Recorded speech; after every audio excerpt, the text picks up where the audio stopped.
What really happens behind the padlocked doors of this windowless building? The Tomb of Skull and Bones, Yale's oldest secret society. Its members include some of America's most powerful and privileged elite, all sworn to secrecy. The very word secrecy is repugnant in a free and open society. And we are, as a people, inherently and historically opposed to secret societies, to secret oaths, and to secret proceedings. The reason that it is so secret is because if the people of America realized what its elite presidents of the future get up to, they'd realize that they live in anything but the land of the free.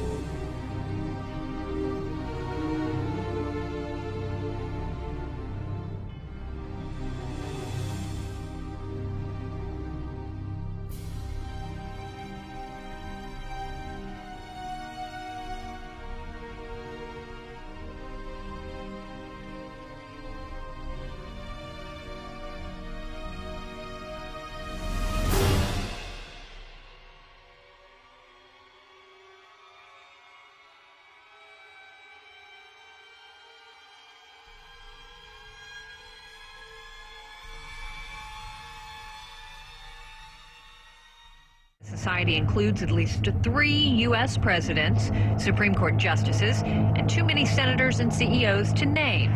In 2004, Bush versus Kerry was the first all-bonesman presidential election. You both were members of Skull and Bones, a secret society at Yale. What does that tell us?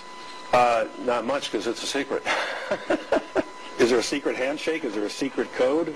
I wish there were something secret I could manifest. 322, secret number? There are all kinds of secrets, Tim, but one thing is not a secret. I disagree with this president's direction that he's taking the country. We can do a better job, and I intend to do it.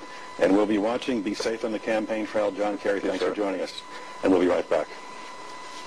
You were both in Skull and Bones, the secret society. It's so secret we can't talk about it. What does that mean for America? The conspiracy theorists are going to go I'm wild. sure they are. I don't know. I haven't seen the web. Number 322? First of all, he's not the nominee.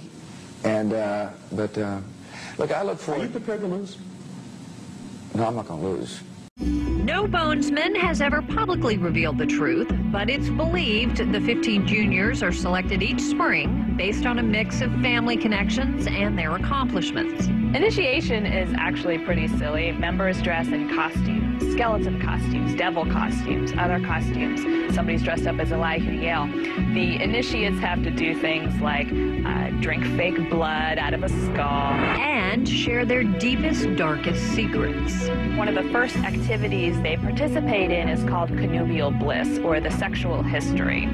During CB, as it's called, each member must spend an evening standing in front of the other 14 bonesmen and recount his or her entire sexual and romantic history. The Skull and Bones Society seems to be particularly important for bringing American elite bloodline young people into the web and being initiated into the web.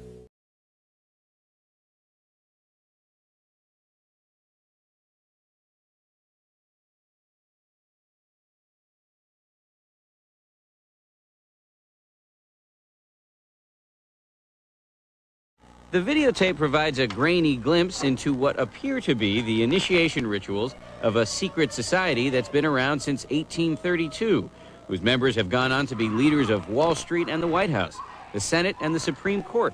They're sort of trying to scare the initiates, make them, disorient them, frighten them. New York Observer investigative reporter Ron Rosenbaum accompanied a team of Yale students who shot these pictures 9 days ago.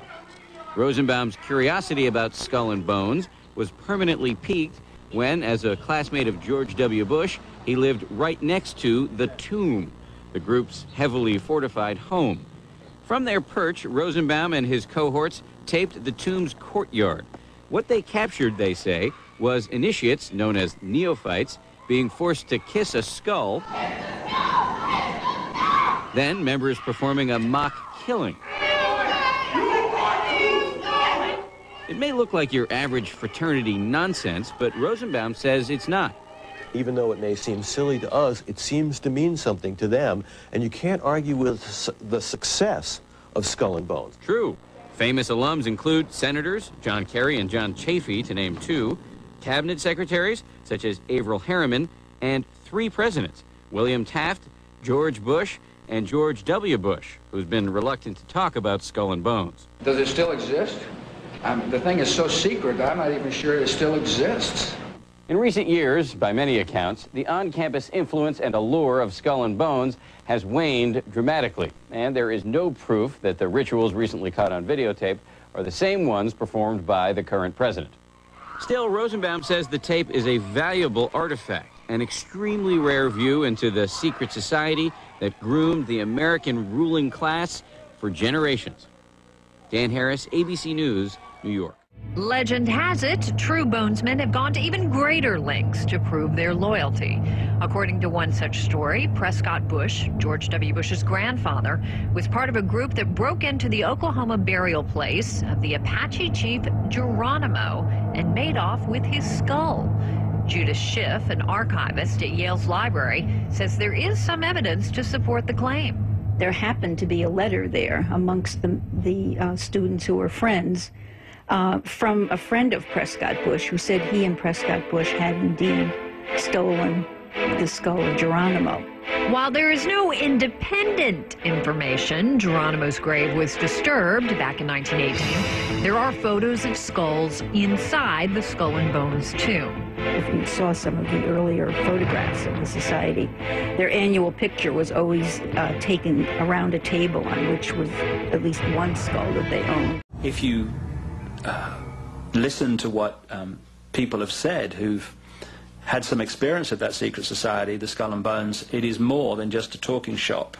It involves the worship of the skull. A number of reports say that there are niches with human skulls, and whose skulls they are. They're supposedly the skulls of famous people, and there's one skull that was labeled the skull of Geronimo. Geronimo died a prisoner of war, his body buried in Fort Sill, Oklahoma. Now, 100 years later, his family is suing to get his remains back. After a while, you know, it hurts you inside. Harlan Geronimo is the warrior's great-grandson. He and other descendants are suing Yale University and the secret society known as the Order of Skull and Bones, claiming Geronimo's skull was stolen back in 1918 by Yale students, members of the secret order. One of the alleged grave robbers, Yaley Prescott Bush, the father and grandfather of Presidents 41 and 43. When you desecrate a grave of this nature, you know, you upset the spirits. And sooner or later, you know, the spirits will come after you. For decades, members called bonesmen dismissed the suggestion as a hoax. But a bonesman's letter written in 1918, discovered 2 years ago at Yale, suggests otherwise. Quote, "The skull of the worthy Geronimo the Terrible exhumed. Now, safe inside, the T. T is believed short for the tomb, the bonesman's private club." I spoke with several bonesmen who told me that inside the tomb there is a glass display case containing a skull, and the bonesmen have always called it Geronimo. Author Alexandra Robbins wrote a book on the secret order. If it is found that Geronimo's skull is really in there, that's a crime. Geronimo's descendants have also sued President Obama and Secretary of Defense Robert Gates, hoping to recover Geronimo's remains at Fort Sill.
side. Let me answer his question. Excuse me, what are you running? Whoa. Is anybody watching this? Don't tase me, bro. Don't tase me. I can't do it. The reason that it is so secret is because if the people of America realized what its elite presidents of the future get up to, they'd realize that they live in anything but the land of the free.